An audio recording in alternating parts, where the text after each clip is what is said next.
你说相比于台湾，韩国真的非常不幸。他们在文在寅之后，刚刚讲的国力很迅速的下滑，下滑了之后，刚刚讲全世界你只要有良心的政治人物，或者你有担当的政治人物，你对吧？我在变经济。可你说韩国已经把在变境敌，抱歉，不是变境敌，不是变境敌，是变生气。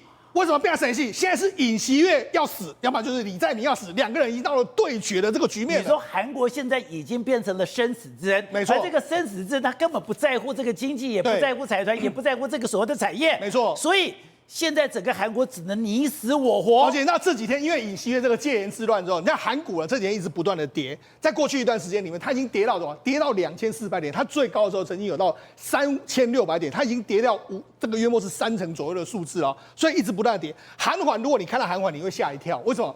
韩缓来说，它在这个亚洲金融风暴的时候是跌到1648，现在是1450，所以已经靠近亚洲金融风暴的时候的状况。如果韩元再贬下去，可能韩国的金融风暴会重新再来啊。但是你要在这个时间点，照理说应该朝野团结起来，那讨论经济，我们怎么面对中国的竞争啊？那三星怎么办啊？什么没有？他们没有在讨论这个，他们现在都完全在拼政治。怎么拼政治？对，因为他们1997年那个金融风暴的时候。金大中为首的，对，真的是化解所有的恩怨，没错，全国一致努力，我要拼经济，过去的恩怨就让他一笔勾销，对，就没有想到现在韩国又来了，对，又要把政敌打得你死我活，对，又在等于说在政治上面缴获了，没错。好，今天最新的消息是什么？国会通过一个议案，要迅速逮捕包括尹锡悦等8名的戒严人士相关的关键人物，然后还通过一个说叛乱特别的起诉法，要设立一个检察官来戒严来调查这件事。所以看起来的话，李在明是要抓尹锡悦，他抓尹锡悦叛乱罪。我之前讲过。叛乱罪在韩国最高可以判处死刑，所以李在明不是只要尹锡悦下台，对，李在明要尹锡悦坐牢，对，8个人，他跟他的周边人全部都要抓起来。好，但是尹锡悦他也不是省油的灯，尹锡悦现在跟他拼什么呢？他们俩，我跟他讲，为什么他们两个有那么血海深仇？因为他们两个上一次的这个总统大选，2022年的总统大选，他们两个是泥巴战。我丢你家人的这个所谓的你借选，我丢你家，两个人是互相抹到对方，大家都已经怨声载道了。就现在怎么办呢？尹锡悦在等时间，他等什么呢？因为李在明他有一个违反公务这个选举法的案子，他这个会不会有？因为之前的判决的话是判1年的有期徒刑，还有缓刑2年。那这个最终判决在明年5到6月。那明年5到6月判决出来，如果假设他继续有罪的话，不好意思，根据韩国的法令，他没办法选下一任的总统。5到6年之内，所以那就跟你拼这个。反正呢，我撑到明年5月，真的假设这个最后的判刑确定之后，你李在明你也完蛋了。难怪韩国执政党讲喽。韩国执政党讲说，现在尹锡悦的下台是势在必行，是。可是这个最快改选的时间在明年的5月，最快是6月，对，搞了半天。你今天要我尹锡悦下台，对，没有关系。可是我下台之前，对，我要你李在明陪葬，因为我要有序。他说，执政党是说要有序的下台，需要一段时间，慢慢的这样过去，然后可能到明年最晚是可能明年2月、3月迟，然后在总统大选的过程，可能5月、6月。所以5月、6月的时候，李在明你也不能选了，所以没关系嘛。所以我就跟你讲，他们不是在拼政治，他们在拼生死。我尹锡悦下台，你李在明你也不想当，这是生死之争。对，那你知道李在明现在做一件事，他说，这样好了，我们现在没开始呢发动这个所谓弹劾。他们所谓弹劾是1个礼拜能够1次，他现在就要周跟你发起弹劾，每个礼拜这样，所以说根本你还有别的事要做吗？当然没有了，现在就是我，反正我要尹锡悦下来就对了。所以韩国现在什么事都不用做了，对啊，什么法案也不用了，是啊，所以我只要把弹劾就好了。传前就搞这个啊，你说三星需要什么？三星需要这个，你要通过一些法案啊，我们工时啊，或者是三星的这个补贴没有，现在根本不管这个，反正现在双方就是尹锡悦就是我，反正阻止李在明上台，那李在明就是要尹锡悦下台，两个就是这样子。好，如果我跟你讲，假设真的李在明不能选的话，搞不好最后还是尹锡悦派去会当选，不一定哦。我跟你讲，因为尹锡悦这个李在明算是这个反对党里面比较有声望的，如果是曹国的话，那还不一定。所以我跟你讲，尹锡悦现在在韩国的民调里面，李在明的民调大概是5成到6成之间，但他们尹锡悦这边的他们的党主席，对，只有多少10%？对，10%对50%，你是赢面都没有了。是的。可是如果你把李在明干掉，对。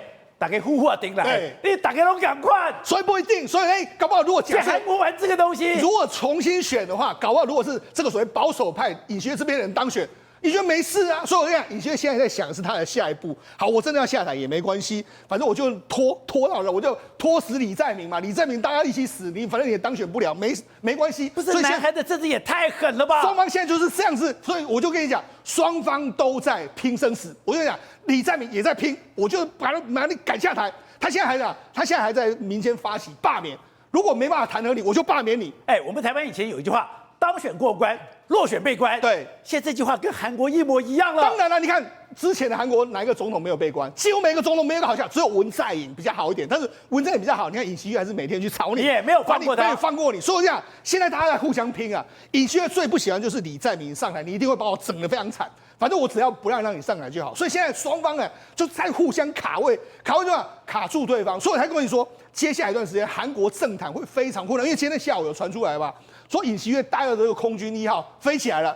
但非常人也不知道，当然了，这可能他没有出境啊。但是你在这个国会通过这个所谓特别的这个侦查法的时候，你就搭空军1号飞起来。虽然说他现在被禁管，但有没有跑出去，我们也不知道。所以你知道，事实上现在韩国政坛就开始陷入一个混乱的局面了。所以你知道是这个就对韩国经济会造成一个非常大的这个杀伤力。所以韩国现在经济很惨吗？当然很惨。不过我跟你讲，韩国经济很惨，我觉得他们需要好好的重新定位，包括说尹锡悦应该跟这些都坐下来谈，我们的政策是什么，我们到底要亲中还是亲美，这些都要理清楚。问题是没有理清，反正现在大家已经不管这些。而且你说整个韩国惨就从什么开始？从文在寅开始。当文在寅走上那个亲中的路线之后，韩国就回不了头了。因为文在寅做什么？文在寅不止亲中，他还关了这个三星集团的李在镕，所以他把他关起来，他就对财团很不爽，把他关起来，所以导致你看三星集团的这个李在镕就没了，被蹂躏了好多年啊。那最后好不容易是这个尹锡悦特赦他，但是听说了李在明上来之后又会把他关进去。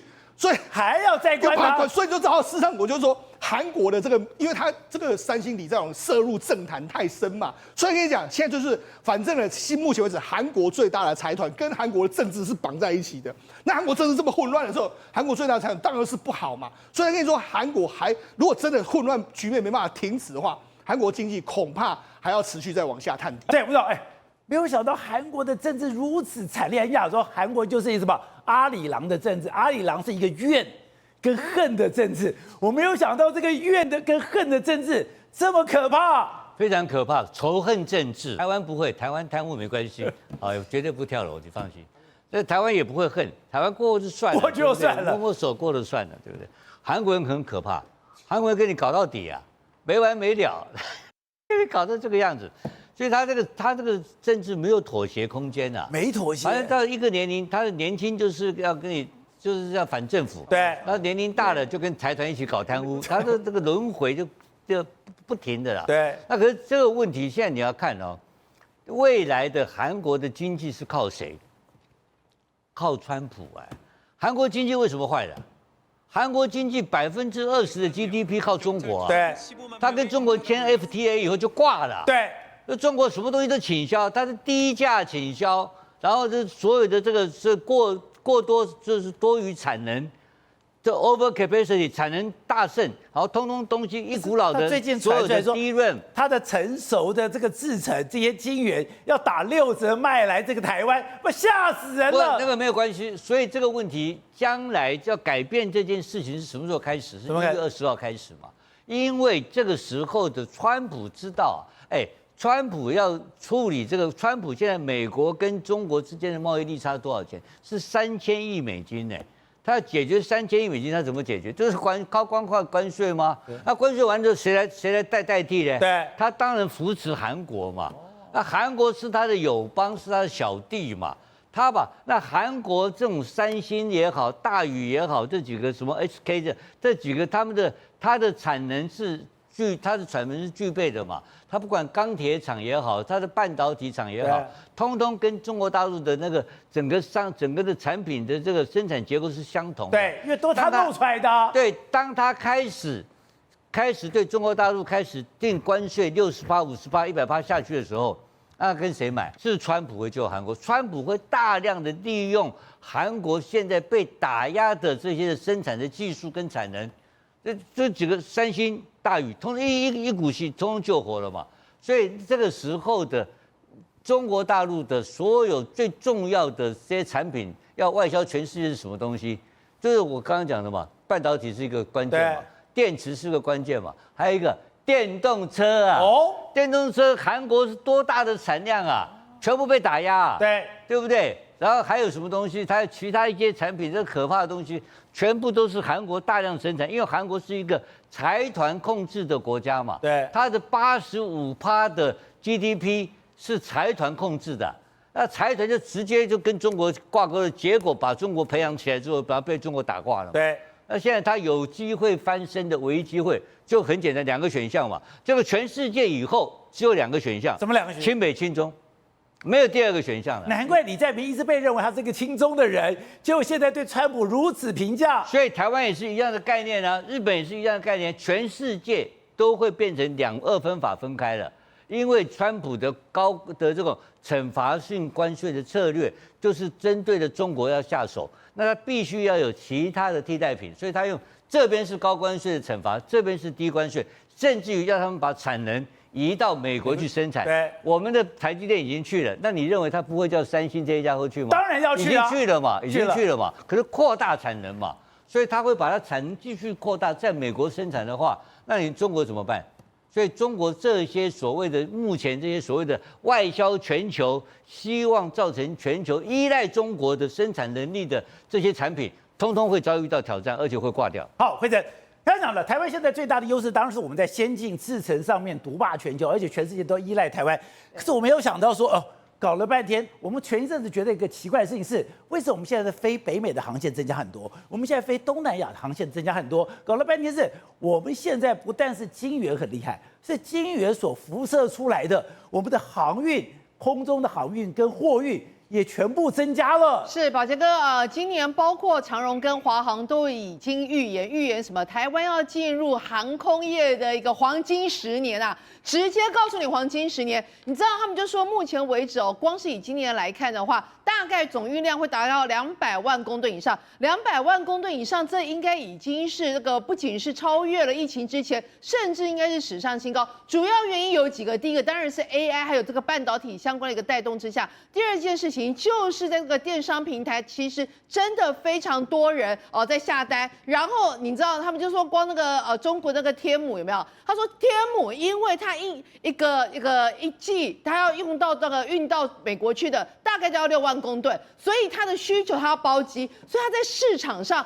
开始抢飞机。抢飞机的情况之下，其他的会把整个所有的航运价格全部都跟着水涨船高。目前每公斤的运价来到哪里？竟然来到15美元呢！每公斤的运价来到15美元，他们在说这个有可能到明年之后还会有一个更高的数字。那主要来源的话，它现在大家看，光是从一个 NVIDIA 的这个一个 AI 的需求就点燃一个爆发。那除了 NVIDIA， 包括鸿百啦，包括那一个广达这一些，在中国在撤离中国之后，把 base 放到台湾，到了台湾之后，他们把这个伺服器运到美国，运到美国之后，再从其他的产品，再从印尼，然后还有越南这些地方再运过去的话，它形成了一个非常忙碌的一个半导体供应的网络，而这个网络就需要我们的航空业来运载当中。所以他们现在讲，所以我们现在讲的，我们在台湾现在已经是所谓的全世界半导体的生产基地，我们也是全世界伺服器跟 AI 的生产基地。可是你生产完以后，我没有想到你辐射出来的运量有这么大。对，而且你知道这一切要感谢谁？竟然就是要感谢川普